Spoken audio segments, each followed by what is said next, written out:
시청자 여러분 안녕하세요. 평양 여자 나민이입니다. 반갑습니다. 6월은 호국 보훈의 달입니다.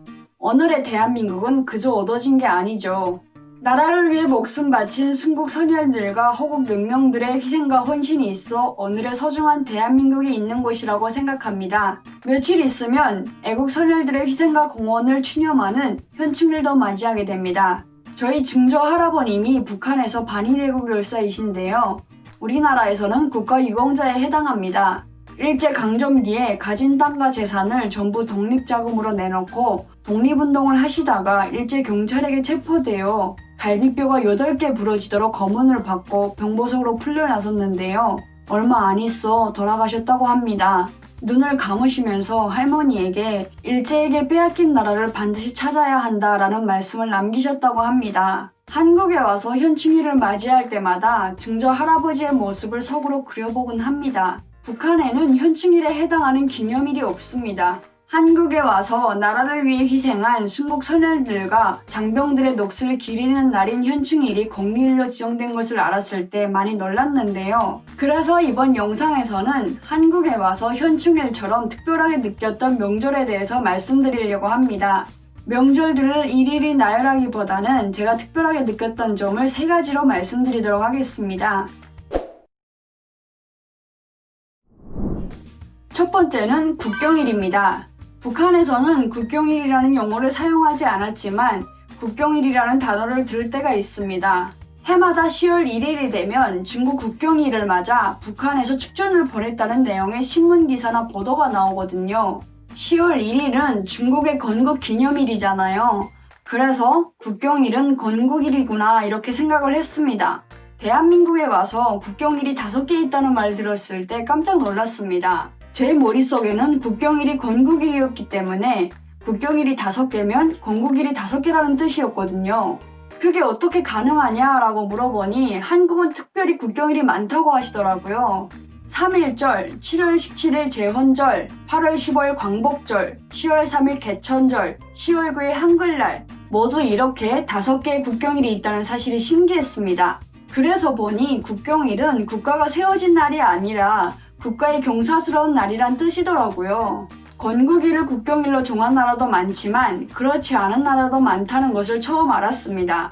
한국에 국경일이 5개 있다는 사실도 참 놀라웠지만 3.1절과 개천절, 한글날이 국경일인 것도 참 신기했습니다. 우리 민족의 시조국가 고조선의 건국을 기념하는 개천절, 대한민국 임시정부의 기원인 3.1운동을 기념하는 3.1절, 우리 글 훈민정음의 창제를 기념하는 한글날, 국경일에 이러한 날들이 포함되어 있다는 사실을 보면 대한민국은 우리 민족의 역사적 전통을 계승하고 그 우수성을 알리는 데서 북한보다 앞서 있다는 생각이 들었습니다. 참고로 북한에도 3.1절 개천절이 있지만 공휴일은 아닙니다. 그리고 조선글날도 있는데 훈민정음이 반포된 10월 9일이 아니라 훈민정음이 만들어진 1월 15일입니다.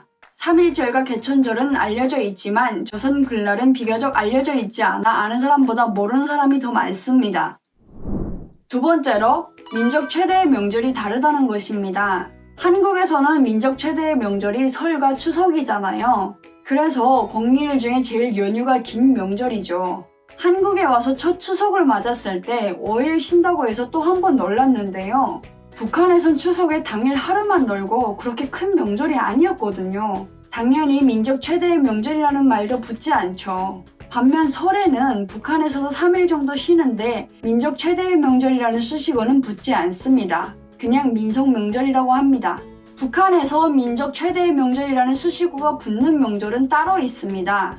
아마 많은 분들이 짐작하셨겠지만 김일성이 태어난 4월 15일과 김정일이 태어난 2월 16일입니다. 이 날들에는 최소 3일을 쉽니다.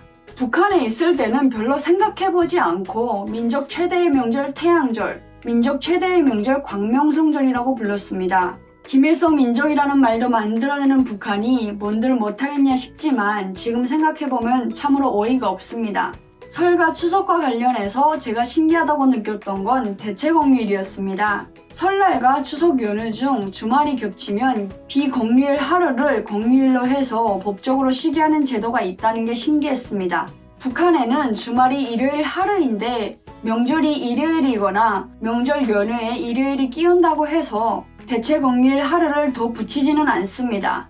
주말이랑 겹쳐서 놀지 못하게 되는 날까지 계산해서 법적으로 보장을 해준다고 하니까 참 좋은 것 같습니다. 개인적으로 궁금해서 2020년 남북한의 공휴일이 며칠 정도 되는지 계산을 해보았습니다. 한국은 공휴일이 67일, 52일에 토요일까지 더하면 휴일이 119일이고요. 북한은 72일 정도 되더라고요. 휴일 역시 한국이 훨씬 많네요. 마지막 세 번째는 정교 기념일이 있다는 것입니다. 당연한 말이지만 북한에는 크리스마스가 없습니다. 북한은 성경을 보고 죽자고 해도 힘든 곳이고 성경 근처에만 가도 처벌을 받을 수 있기 때문입니다. 한국 드라마를 보면 크리스마스 장면이 심심치 않게 나오잖아요. 평양에 살 때 그걸 보면서 한국에서는 크리스마스를 크게 세는가 보다 생각을 했습니다.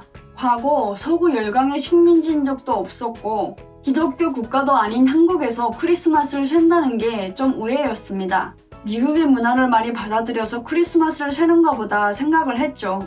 북한에서는 크리스마스가 종교 명절이라 기념하지 못하는 것도 있지만 약간의 다른 이유도 있습니다. 크리스마스 딱 일주일 전, 그러니까 12월 17일이 김정일이 죽은 날입니다. 그래서 이날을 중심으로 앞뒤 일주일 정도는 애도 기간입니다. 웃고 떠들거나 오락이나 유의 등을 가급적 자제하는 사회적 분위기가 조성됩니다. 만약에 크리스마스에 모여서 놀다가 걸리면 정치적으로 걸릴 가능성이 높아지겠죠.